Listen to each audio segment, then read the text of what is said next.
Picture this. A world-class athlete lines up for the mile. Spectators are dead silent. The experts say if he runs under 4 minutes, his heart might explode.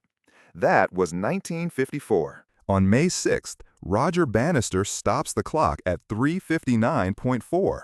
He collapses, gasping, but he's alive. And suddenly, so is a new world of possibilities. Doctors had warned, don't even try. Yet Bannister made the impossible seem almost easy.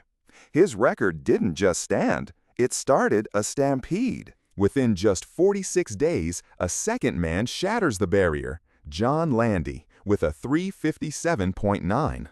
The dam is wide open. The impossible is now basically trending. But here's where it gets wild. In 2026, there are 2,349 people on Earth who have run a sub-4-minute mile. Let that number sink in. That's more than the number of seats in a Broadway theater. If every sub-4-miler ran a relay, their line would stretch almost the length of Manhattan. And it's not just one and done.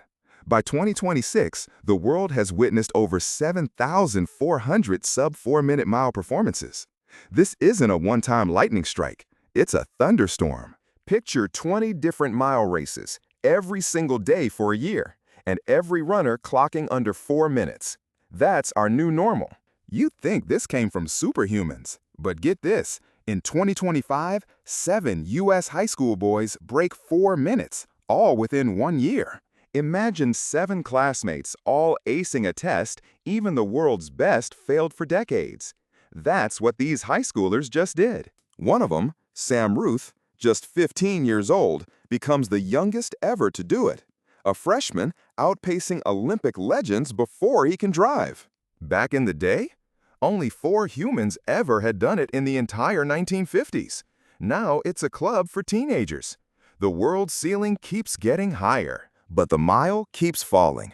Hisham El Garouj in 1999 runs 3:43.13, 16 seconds faster than Bannister's leap. That record, still untouched after 26 years. 16 seconds. That's enough time to tie your shoes or to completely vanish from your rival's view.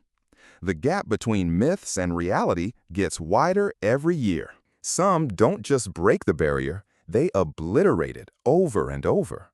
John Walker ran 105 sub-4 miles in his career, every weekend for 2 years straight. So what changed? Humans aren't taller or bigger than in the 1950s. Our average height? Completely flat. The difference is somewhere else. The tracks got faster.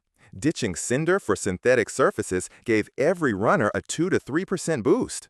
Picture starting your race with a 100-meter head start. Super shoes? Those carbon-plated, rocket-boosted Nike Alpha Flies and their rivals?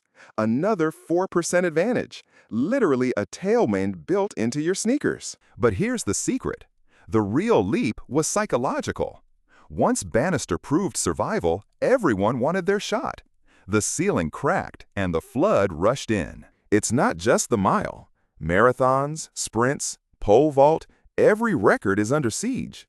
Kelvin Kiptum ran 26.2 miles in 2 hours 35, only 36 seconds from sub-2 hours. Eliud Kipchoge, with a pace car and high-tech shoes, dipped under 2 hours, even if unofficial. That's 1:59.40 for 26 miles. A city bus couldn't keep up. And yet, some barriers stand tall. Usain Bolt's 100-meter sprint record? 9.58 seconds. Untouched since 2009. That's less time than a TikTok loads. Pole vault? Armand Duplantis just soared 6.30 meters, high enough to clear a delivery truck stacked on a minivan. Humans just keep vaulting the impossible. Behind the scenes, billions flow into sports science. Nutrition, recovery, tech, data. It's like every Olympic hopeful has a research lab on their side. The most amazing part? The human body hasn't changed. We just changed our minds and threw money, science, and imagination at the wall until it broke. If you could pick any so-called impossible feat for humans to shatter next, what would it be? Comment your wildest wish below, and let's see whose imagination wins.